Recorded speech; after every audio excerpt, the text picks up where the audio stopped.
ఆ మజిల్ని తొలుచుకుని ఎముకలను తొలుచుకుని మూలుగులోకి వెళ్ళిపోద్దట. అక్కడ కార్యం చేసినప్పుడు మనిషి యొక్క అంతరంగం ఏం చేయబడుతుంది? మార్చబడుతుంది. మనిషి యొక్క చిత్తవృత్తి మార్చబడుతుంది. మనిషి యొక్క ఆలోచన విధానం మార్చబడుతుంది. మనిషి నిజంగా మార్చబడగలుగుతాడు దేవుని వాక్యం ద్వారా. మన ఆంధ్రప్రదేశ్లోనే మీకు దగ్గరగానే ఒక ప్రాంతం ఉందండి. ఆ ప్రాంతాన్ని సెటిల్మెంట్ ఏరియాగా పిలుస్తూ వచ్చేవారు. చాలా కాలం క్రితం జరిగిన సంఘటన చెప్తున్నా. అంటే దేవుని వాక్యం ఒక ప్రాంతానికి వెళ్ళినప్పుడు, దేవుని వాక్యం ఒక గ్రామానికి వెళ్ళినప్పుడు, దేవుని వాక్యం ఒక మనిషిని తాకినప్పుడు అతని జీవితంలో ఎలాంటి అద్భుతం జరుగుతుందో, దేవుడు ఎలా పరివర్తనిస్తాడో జరిగిన సంఘటన మీ ముందు పెడతాను. సెటిల్మెంట్ ఏరియా అనేటువంటి ఒక ఏరియా ఉంటూ ఉండేటువంటిది. అక్కడ ప్రజలు, ఆ గ్రామంలో ఉన్న ప్రజలు భయంకరమైనటువంటి దొంగతనం చేస్తూ బ్రతికేటువంటి వారు. దొంగతనానికి వెళ్తున్నప్పుడట వారు గాడిద రక్తం తాగేవారట. గాడిద రక్తం ఎందుకు తాగుతారంటే మనిషికి ఆయాసం రాదండి. గాడిద రక్తం తాగితే ఎంత పరిగెత్తినా సరే ఆయాసం రాదు.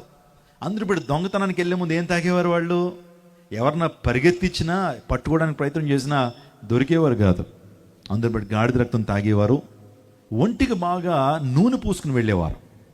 భయంకరమైన దొంగతనాలు వారు చేస్తుండేటువంటి వారు. వారి దొంగతనాలు ఎలా ఉంటాయంటే దేవత గుడుల్లో, అంటే దేవస్థానాల్లో దేవత గుడిలో ఉండే పచ్చలహారాన్ని కూడా దొంగిలించేటువంటి వారు, బ్యాంకుల్ని దొంగిలించేటువంటి వారు, బ్యాంకులను రోబరీ చేసేటువంటి వారు.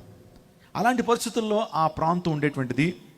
ఆ ప్రాంతంలో చాలామంది గొప్ప గొప్ప దొంగలు కూడా, ప్రసిద్ధికి ఎక్కినటువంటి దొంగలు కూడా ఆ ప్రాంతంలో ఉన్నారు. వారిలో చెప్పాలంటే గజ్జల ప్రసాదు, చెవటా ప్రసాదు, ఇంకా చెప్పాలంటే చాలామంది ప్రసిద్ధి చెందినటువంటి, భారతదేశంలో ప్రసిద్ధి చెందినటువంటి దొంగలందరూ కూడా ఆ ప్రాంతంలో ఉండేటువంటి వారండి. వారు దొంగతనాలు చేస్తూ బ్రతుకుతున్నప్పుడు ఒకసారి ఆ గ్రామానికి ఒక దైవజనుడు వెళ్ళాడు. ఆ దైవజనుడి పేరు స్టూవర్ట్. ఆ దైవజనుడి పేరు ఏంటి?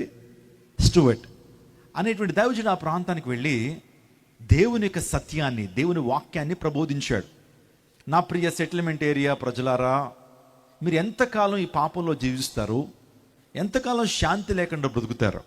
యేసు ప్రభు వారు మీ జీవితాల్లో వెలుగును కురిపించేటువంటి వాడు, మీ చీకటి బ్రతుకును దేవుడు మార్చేటువంటి వాడు.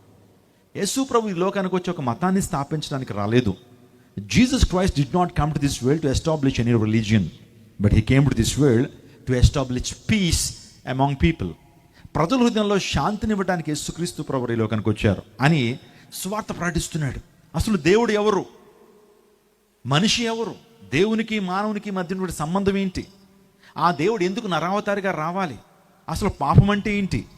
పాపానికి వచ్చేటువంటి జీతం ఏంటి? పాపం చేయడం ద్వారా మనిషి ఏ విధంగా ఆనందాన్ని కోల్పోతున్నాడు? ఇలాంటి దేవుని వాక్యంలోంచి అనేక విషయాలు చెప్తూ వచ్చాడు. ప్రయాసపడి భారం మోసుకున్న సమస్త జనులారా, మీకు శాంతి కలగాలంటే యేసు ప్రభు దగ్గరికి రమ్మని ప్రభువు పిలుస్తున్నాడని సువార్త ప్రకటిస్తున్నప్పుడు మొదట్లో ఎవరు వినలేదు, కానీ ఆయన చెప్తున్న మాటలో సత్యం ఉంది. ఒక్కొక్కరు గ్రహిస్తున్నారు. ఎంతకాలం దొంగతనాలు చేసి అశాంతితో మీరు జీవిస్తారు? దొంగతనం చేస్తారు, మళ్ళీ పోలీసులకు పట్టబడతారు, వాళ్ళు పోలీస్ స్టేషన్లో పెట్టి మిమ్మల్ని కొడతారు, మీ మీద కేసులు వేసి జైల్లో పెడతారు. మరలా మీరు బయటకు వచ్చి దొంగతనాలు చేస్తున్నారు. దొంగతనం చేస్తుంది శాంతి కొరకే కదా, ఆనందం కొరకే కదా, మంచిగా జీవించాలనే కదా. దొంగతనం చేయకుండానే దేవాదేవుడు ఆ జీవితాన్ని మీకు ఇస్తాడు అని ఎప్పుడైతే సువార్త ప్రకటించినప్పుడు ఒక్కొక్కరిలో గొప్ప మార్పు వచ్చిందండి. ఒక్కొక్కరిలో గొప్ప మార్పు వచ్చింది. మార్పు వచ్చినప్పుడు ఒక్కొక్క కుటుంబం మార్చబడుతుంది. దేవుని సువార్త ఎప్పుడైతే కుటుంబాల్లోకి వెళ్తుందో మార్పు కలుగుతుంది కదా. వారి జీవితంలో మార్పు వచ్చినప్పుడు పోలీసు వారి మార్పును గమనించారు. ఎంఆర్ఓ గారు ఆ మార్పును గమనించారు. సెటిల్మెంట్ ఏరియాలో ఉండే ప్రజలు మారిపోయారా, దొంగతనాలు చేయటం మానేశారు. అసలు ఒకసారి వాళ్ళ దగ్గరికి వెళ్దామని ఒక ఉదయకాల సమయం వారందరి దగ్గరికి వస్తారు. ఇలాగే వాళ్ళు డేరాలు వేసుకుని ఉంటారు. అక్కడికి వచ్చి ప్రశ్న అడిగారట. ఏమనంటే, అయ్యా దొంగతనాలు మానేశారా? మీరు దొంగతనాలు చేయట్లేదు, మీ మీద కేసులు నమోదు అవ్వట్లేదు, ఎక్కడ ఈ పరిసర ప్రాంతాల్లో దొంగతనాలు జరగట్లేదు, కొంపతీసి మానేశారా అన్నారట. అప్పుడు వాళ్ళు చెప్పారు, అయ్యా అవునయ్యా, మేము దొంగతనాలు మానేశాం, మేము ఆ పాడు జీవితం మానేశాం. అప్పుడు వెంటనే అడిగారు, ఎందుకు? కారణం ఏంటి? మీ కారణం ఏంటనంటే వారు చెప్పిన మాట తెలుసా?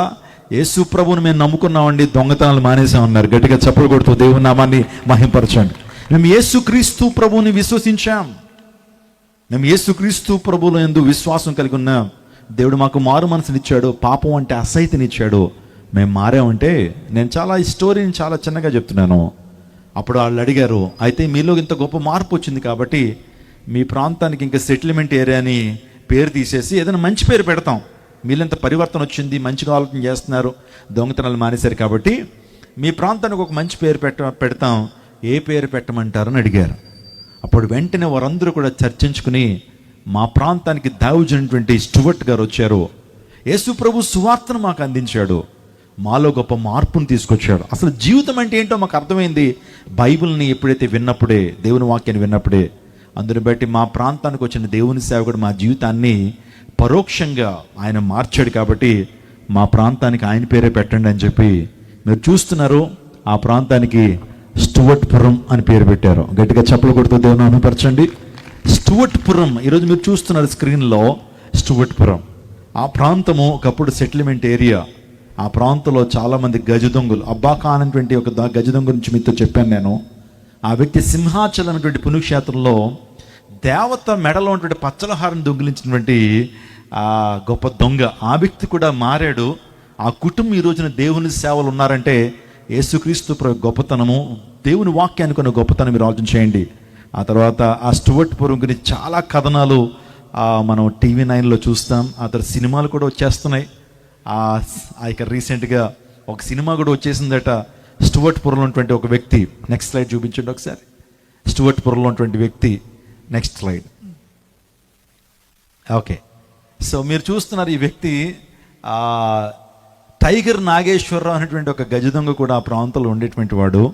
అతని పేరు మీద కూడా ఒక సినిమా కూడా ఈ మధ్యన రిలీజ్ చేయడం జరిగింది. నేను ఎందుకు మాట చెప్పానంటే, యేసుక్రీస్తు ప్రభు వారి యొక్క సువార్త ప్రకటన జరగటం ద్వారా ఈ రోజున దేవుని వాక్యాన్ని వింటున్నటువంటి వారు, యేసు ప్రభు దగ్గరికి వస్తున్నటువంటి వారు త్రాగుబోతులు నీతిమంతులుగా మార్చబడతారు. ఈరోజున వ్యభిచారులు నీతిమంతులుగా మార్చబడతారు.